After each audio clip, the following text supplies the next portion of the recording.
My name, it's very strange. It does not match my face. Joel Kim Booster. Why? You know? Joel up top there, that seems pretty Jewish. Doesn't make any sense at all.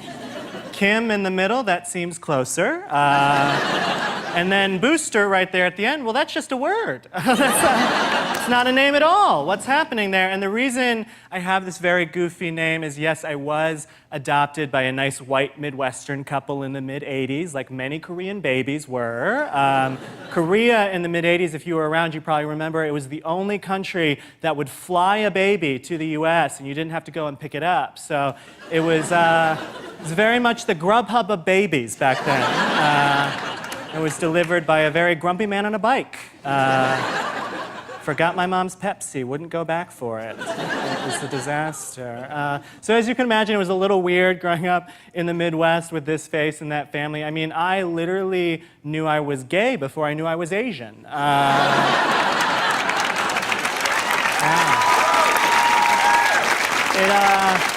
actually came as quite a shock when I finally found out. I'm what? You know, like... But it's weird, too, to me, because we talk so much in this country about how, like, the South is the most racist part of our country, but I can tell you with full authority that the Midwest is just as racist as the South. It just has none of the personality, you know? Like, it's all the hatred and violence, but no sweet tea, you know? So, what's the point? Very weird. Oh, stop it. I'll get to the West Coast eventually, don't worry. Yeah, it's strange. It was very difficult for me growing up in that environment because I don't meet a lot of like cultural expectations of what an Asian person should be in this country. You know, like I'm terrible at math. I don't know karate. My dick is huge. You know, so it's just like, constantly disappointing white people. Terrible. I actually don't know if it's that big or not because every time I look at it, it's pixelated. So it's anyone's guess. Okay, good. Some perverts in the audience. That's nice, you guys. I'm single too. Been single for a while now. My friends, they try to help me out. They give me a lot of advice. They're always like, Joel, like, don't be so thirsty. Don't be so desperate. Like, play hard to get. That's the one that I hear the most. Play hard to get. Which is very difficult for me to do because I'm very easy to get.